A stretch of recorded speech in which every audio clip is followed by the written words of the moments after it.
In this segment, I'm going to review the options found under the View drop-down menu. But before I do that, what I'd like to do is just simply get an embroidery design on my screen. So I'm going to start a new project. So let's see here. Choose Next. From Embroidery, select an embroidery design. It doesn't matter. I'll just get this little motorcycle and say Next. It copies and creates all the objects. I'll just leave the colors as is and say Finish. Okay, so I'll zoom in so that we can see what the motorcycle looks like, and we'll go to the View drop-down menu and look at all our options. So you have the ability to view the outline and the stitches. Now, outline, for example, if we create ourselves an oval right now, and if I choose View Outline Design, it takes away the fact that even though this object has a blue fill and a blue outline, it's only currently showing the blue outline. It's only showing the stitches. So the option under View Outline is what shows me that there is a blue fill, it just hasn't been set yet. Okay, so that's the first view option, Outline Design. Now the second one, Stitches. If I turn this, these are like check marks, on, off. So if I uncheck it, the stitches are hidden, and all I see are the outlines, basically the vector shapes that make up these stitches. So again, I can turn the stitches back on. Under the View drop-down menu, I have the ability to show stitch points, but notice that that's gray. And the reason is we need to turn the 3D preview off to be able to show the stitch points. So if I turn 3D preview off by unchecking it, now my design no longer has that sort of realistic 3D shape, and I can zoom in to show it looks more like computer generated lines. But now I have the option to go under View and to ask to show the stitch points. And if I do that, and I'll just zoom in really closely, you can actually see every stitch point is marked by one of these little sort of circles. And so that's called View Stitch Points. View Stitch Points. So I can turn those on and off. The Sequence Manager, well, that's found here, and if I turn my Sequence Manager off, then I can come under View Manager, View Menu, and turn the Sequence Manager back on again.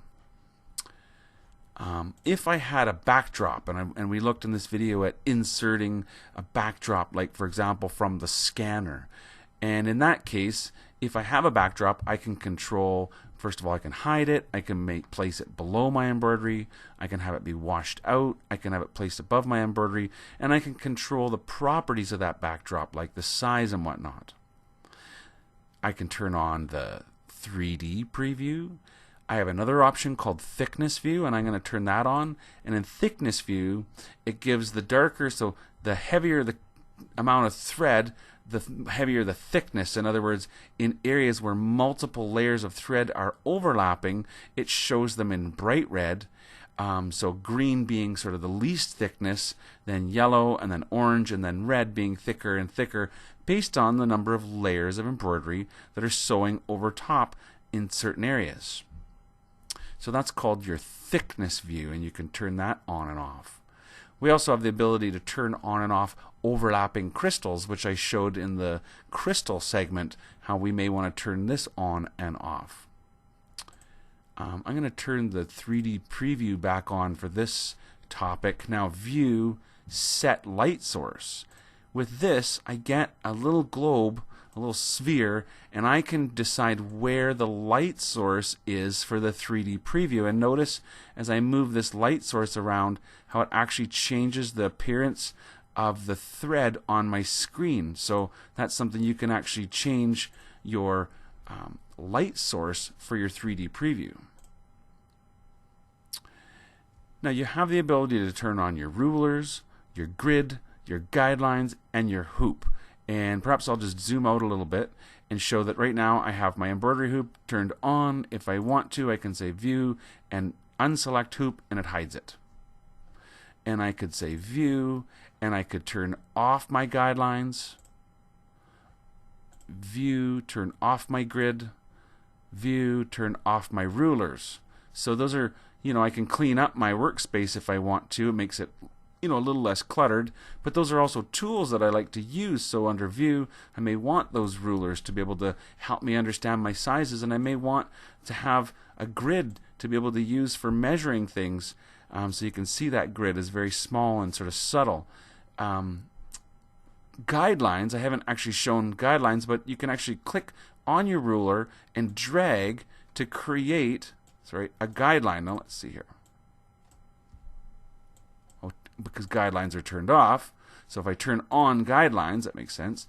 Click and drag to create a guideline. So you can have guidelines that help you to align things or to center things, and you can even get it so that when you create embroidery, it'll actually snap to the guideline. So notice when I put this shape over the guideline, it snaps to the top of the shape, and then if I keep moving it, it'll kind of snap to the center. So it helps you to align things by using guidelines.